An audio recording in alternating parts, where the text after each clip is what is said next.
We're starting to get confirmation of Donald Trump's cabinet appointments as he builds out his authoritarian regime. And I say that without a shred of irony because, as expected, Trump isn't pulling any punches with the lineup. So far, almost every selection fits the far-right, white supremacist, Christian nationalist description, many of them involved with Project 2025, the Heritage Foundation's mandate for leadership, which Trump tried to distance himself from, and clearly is right at the heart of so many of these appointments. Now, we already knew about his choice for Chief of Staff, his campaign manager, Susan Wiles, 67 years of age, the first woman to be appointed White House Chief of Staff, so clearly a DEI hire.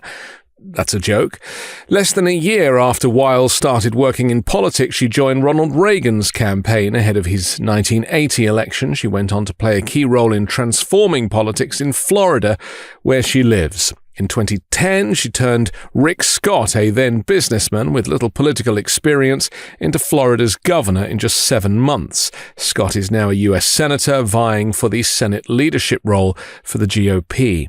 The disgraced former president has also announced that he will nominate Lee Zeldin to lead the Environmental Protection Agency, saying the former New York congressman and gubernatorial candidate will focus on cutting regulations. Like that's a good thing. To cut regulations in the Environmental Protection Agency is to make us all less safe, from the water we drink to the air that our children breathe. Trump said Lee, with a very strong legal background, has been a true fighter for America First policies. Well, that kind of says everything, doesn't it? What is it about regulation that the Republicans are so against? I mean, would you fly in an aeroplane without regulations by the FAA? A long-time opponent of climate regulation, Zeldin will also maintain the highest environmental standards, including the cleanest air and water on the planet, Trump said. That's not climate change, by the way. Clean air and clean water. Trump's statement misidentified the EPA as the Environmental Protective Agency, so he couldn't even get the name right. Zeldin has expressed mixed views on climate change and environmental policy throughout his political career. He has supported some renewable energy initiatives like extending solar investment tax credits and researching offshore wind potential, but his overall environmental record has drawn criticism. He frequently voted against the Clean Air Act while in Congress. He did not serve on committees overseeing environmental policy, and he has a lifetime score of 14% from the League of Conservation Voters, an environmental advocacy group. In the 2022 governor's race, Zeldin vowed to reverse a fracking ban imposed by Democrats. In an interview yesterday on Fox, Zeldin said he would seek to ensure the United States could pursue energy dominance, bring back American jobs to the auto industry, and so much more. Trump has also confirmed that New York Republican Congresswoman Elise Stefanik was appointed to serve as the U.S. ambassador to the United Nations under his administration. He said she will be an incredible ambassador to the United Nations, delivering peace through strength and America First national security policies. Notice how America First, which is basically in line with Project 2025, is on the lips of Donald Trump at every statement that he makes. Trump praised Stefanik's Harvard education and her early endorsement of his presidency. Of course, that's the least she could do to win an appointment like this. He also pointed to her efforts against anti-Semitism on college campuses amid the war on Gaza. Trump also appointed as his border czar Tom Homan, a former acting chief of immigration and customs enforcement, who played a role in instituting Trump's family separation policy. Homan was on Fox earlier today, where he made clear that he was prepared to pursue hardline immigration policies in the role in which he is tasked with securing U.S. borders. In his role as border czar, which incidentally is not an official title, that was a phrase that they used to claim that Kamala Harris was a border czar. She was never the border czar, so now by making him the border czar, people can draw direct comparisons between the two. And of course, this guy's coming along to deport literally millions of people.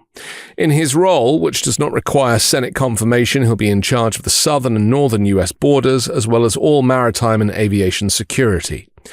God help us. Speaking at the National Conservatism Conference in July, Homan told undocumented immigrants to wait till 2025, adding, if you're here illegally, you better be looking over your shoulder. Trump comes back in January, Homan said, and I'll be on his heels coming back, and I will run the biggest deportation operation this country's ever seen. Homan said Trump would designate Mexican cartels as terrorist organizations for their roles in getting fentanyl over the border, warning he's going to wipe you off the face of the earth.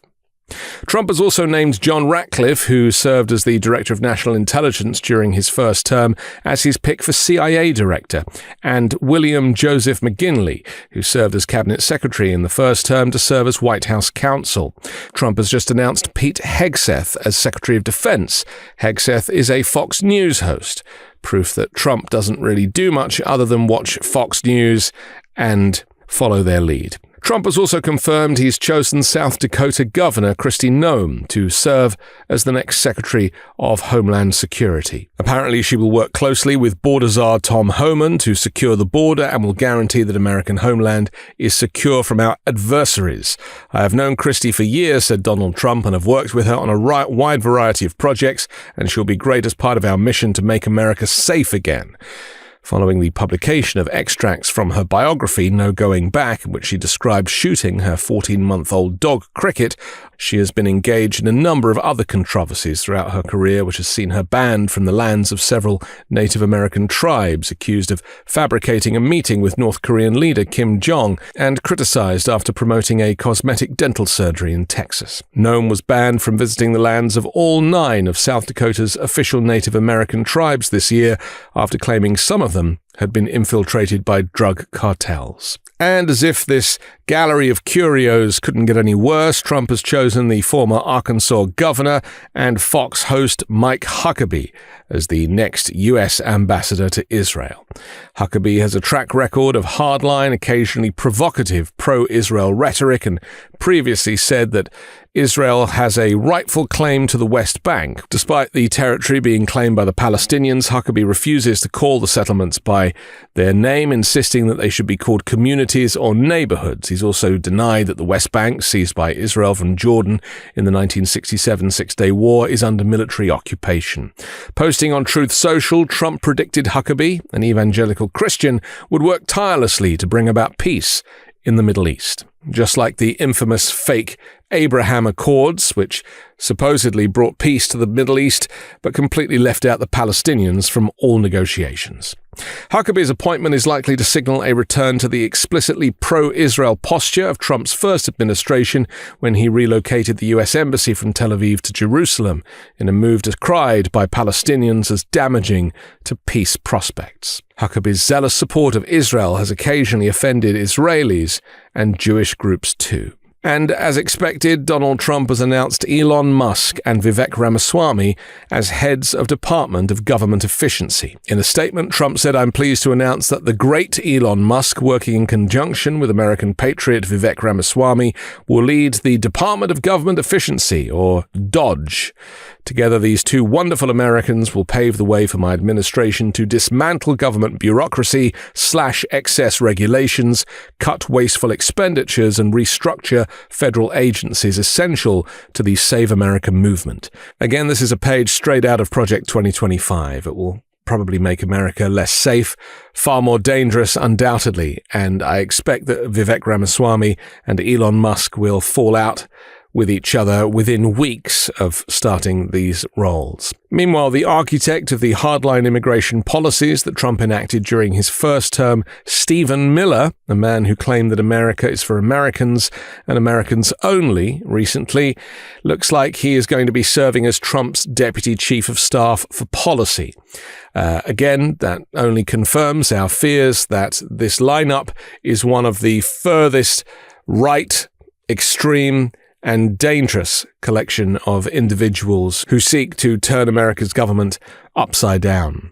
Stephen Miller's record is one of cruelty, xenophobia, racism, and there's little doubt that his appointment is precisely because of that record. He will enable Trump's worst tendencies and is singularly unqualified to lead the policy agenda for the White House. So it seems our worst fears have been met, and this really is only the first few appointments that have been announced. But what we can be certain of is that if we feared a far-right Christian nationalist Heritage Foundation Federalist Society version of America, then that's what we've got. And it's clear that this team, both separately and together, will create a government that is completely unrecognizable to anything that has gone before in the American political system.